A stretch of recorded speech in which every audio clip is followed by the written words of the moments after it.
अंक ना हो तो जीरो का कोई महत्व नहीं। तो एक कौन है? एको ब्रह्म द्वितीयो नास्ति, दूसरा कोई है नहीं। ये जीरो है संसार, ये गोल है पृथ्वी। कौन है? पृथ्वी गोल है, तो ये जीरो है संसार। और एक कौन है? एको ब्रह्म द्वितीयो नास्ति, वो एक संख्या है ब्रह्म। अच्छा, एक के बगल में जब वो जीरो रख दिया जाता है, तो जीरो कब रखा जाता है? जब 2 3 4 5 9 पहुंच जाते हैं, 9 के बाद होता है जीरो। ये सब बीच के कौन है? ये है संतान। 1 और 2 है माता और पिता, प्रकृति और पुरुष। एक है ब्रह्म रूप प्रकृति पुरुष, और 2 है प्रकृति रूप, जिसे कहते हैं माता या पृथ्वी मान लो। 1 से 2 हो गए कौन? स्त्री और पुरुष। और 2 से 9 तक हो गई है हमारी संतान।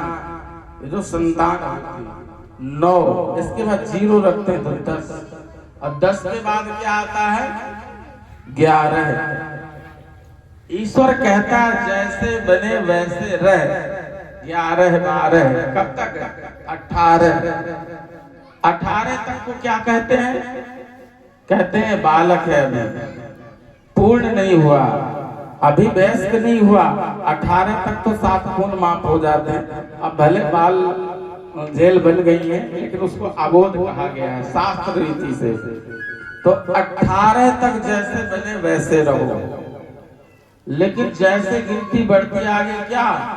19 20। ईश माने क्या होता है? ईश्वर। क्या होता है? ईश्वर। यानी 18 तक तो सारे अपराध माफ हैं, पर 19 जैसे आए तो इस की तरफ हमें मुड़ना चाहिए। और ये गिनती आगे चलती रहती है, 20 से आगे बढ़ती है कहां तक? 49 50। 49 और 50 क्या कहते हैं? यानी आप कामनाओं से, जो आपकी आशाएं हैं, उनसे निवृत्त हो चुके हो। 49 50। अब किसी संसार में साधन को पाने की आस त्याग दो, ये गिनती कहती है 50। फिर आती है गिनती क्या? 51 52। गिनती कहती है वन की तरफ चलो, कामनाओं से मुक्त हो जाओ। 51 52 53 54। अब सुधर जाओ तो सुधर जाओ, और नहीं फिर आगे आती है 55।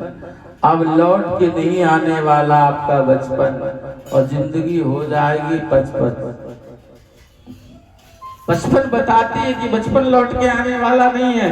दाढ़ी बाल सफेद होते हैं तो मनुष्य सोचता है यार फिर से लौट के बचपन आ जाए। बचपन नहीं आएगा। क्या आएगा? 58 59 60। लोग कहने लगेंगे सट, बुढ़ा सटिया गया, बुढ़िया सटिया गई, अब तो हमारी बात भी नहीं सुनती। ये गिनती हमें बताती है, संकेत करती है। सट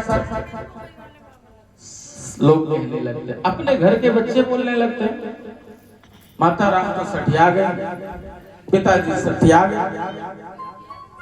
तब भी लाज शर्म नहीं आती हमें, आपको हाथ में माला नहीं आती। जबकि गिनती आगे बताती है 71 72 73। अरे अपने तरने का, तरन तारण करने का कुछ तो कर ले भैया। फिर भी हमें शर्म नहीं आती। नाड़ हिलने लगती है पर माला हाथ में नहीं आता। हाय मेरा पोता, डूब के मर जाओ गंगा जी में। पोते पोते करते रहोगे तो वहां जाके क्या मुंह दिखाओगे? फिर क्या आता है आगे? 79 80। फिर क्या होता है? सीसी और सूसू दोनों बिस्तर में निकलने लगते हैं। 79 80 में क्या होता है? इंद्रियां शिथिल हो जाती हैं और हमें भान ही नहीं रहता कब बिस्तर खराब हो गया, कब कपड़े खराब हो गए। तो फिर वही बहुएं वही बेटे ताने मारते हैं क्या कहते हैं? 90 तब्बे 90, आगे गिनती आती है 90, और 90 के बाद फिर क्या होता है? पूरे 100। 100 का मतलब जल्दी करो नहीं बदबू आ जाएगी। वही पुत्र कहता है माँ से, माता राम रोने धोने में कुछ नहीं लगा रखा, अब तो पूरे 100 मिट्टी हो गया, ले चलो। तो ये हमें गिनती भी सिखाती है। वही श्री सुखदेव जी राजा परीक्षित को, ये तो मैंने एक उदाहरण के तौर पर आपको बताया बड़ी सरलता सहजता से, ताकि आपके समझ में आ जाए।